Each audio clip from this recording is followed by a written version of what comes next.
হবে না, বরং আমলে দেখাইতে হবে।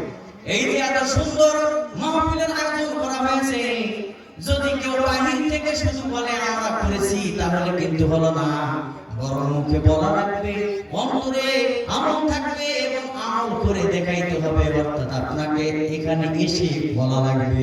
সুবহানাল্লাহ বলেন। এজন্য আল্লাহ রাব্বুল আলামিন বলেন, আর যদি তোমরা আমার কৃতজ্ঞতা আদায় না করো, শুধু তোমরা নয় বরং আল্লাহ রাব্বুল আলামিন পয়গম্বরের কাছে ওহী প্রেরণ করে বললেন, ও পয়গম্বর আপনি স্মরণ করেন সেই সময়ের কথা যখন মুসা আলাইহিস সালাম তার জাতিদেরকে বলেছিল, ওয়াকালা মুসা ইন তাকফুরু আনতুম ওয়া মান ফিল আরদি জামিআ ফা ইন্নাল্লাহা লা গনিয়্যুন হামিদ।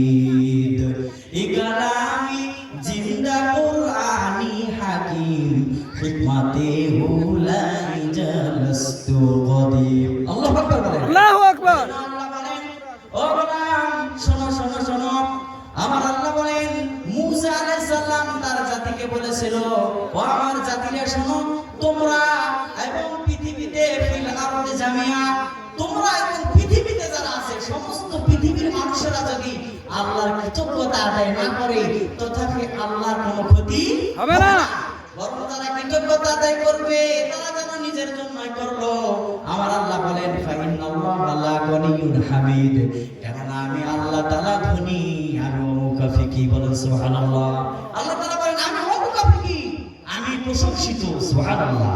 কবি বলেন, নাবুল বারাগলস তাসবিহে সানি, নাবুল বারাগলস তাসবিহে সানি, তেহার সালে পাতসবিহ সজবানি।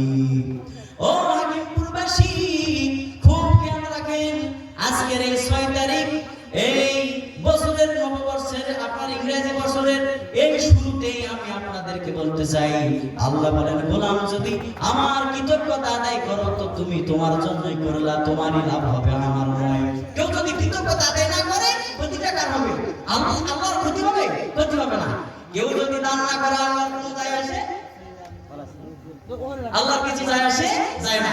বরং বান্দা কৃতজ্ঞতা যখন করবে শুধু তার লাভের জন্যই করবে এবং মানুষ আল্লাহর প্রশংসা করবে, এটা তারই লাভ হবে।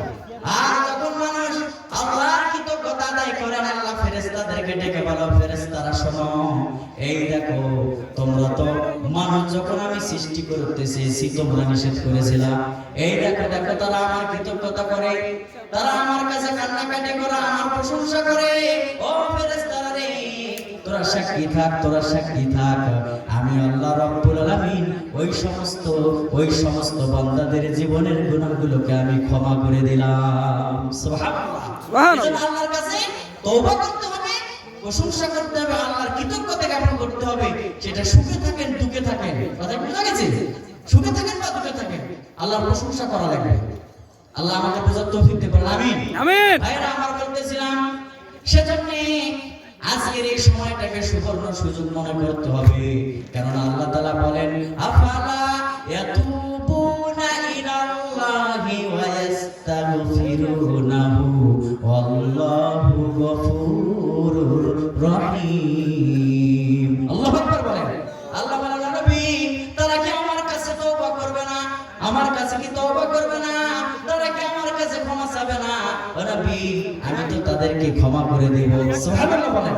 সেজন্য ভাইরা আমার মন থেকে আল্লাহ তাআলার কৃতজ্ঞতা আদায় করতে হবে, সুখে থাকেন বা দুঃখে থাকেন, বিপদে হোক আর মুসিবতে হোক। কথা কি বুঝাইছে? যদি সামান্য একটু বিপদ আসে চিন্তার কোনো কারণ নাই। যখন কোনো বিপদ আসবে, অসুস্থ হবেন বা কোনো বিপদের মধ্যে পড়বেন, আল্লাহর নাশুকরি করা যাবে না, সে সময় ধৈর্য ধারণ করা লাগবে।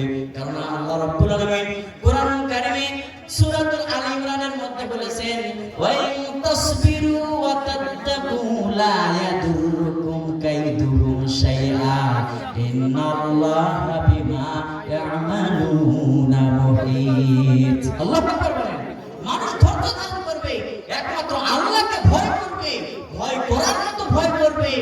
আজকে আমি বলবো শোনেন, আমি গতকালকে এক মাহফিলে বলেছি, যদি মানুষ দিলের মধ্যে একমাত্র আল্লাহর ভয় করতে পারে, যদি আল্লাহর ভয় দিলের মধ্যে রাখতে পারে, তাহলে আমার বিশ্বাস এই সমস্ত মানুষেরা ফজরের আযান হলে কখনো ঘুমে থাকতে পারবে না। আজ এরকম আয়োজন হয়েছে, যারা বাইরে ঘুরতেছে আমি বলবো তাদের দিলের মধ্যে আল্লাহর ভয় নাই। এজন্য আল্লাহর ভয় দিলের মধ্যে যেন আমরা জায়গা দিতে পারি। আল্লাহর ভয় যদি দিলের মধ্যে থাকে তো আল্লাহ বলেন ভয়ের মতো একটা দৌলত যদি অর্জন করতে পারো, হে পৃথিবীর লোকেরা শোনো, তাহলে আমি আল্লাহ তাআলা তোমাদেরকে ভালোবাসবো। সুবহানাল্লাহ।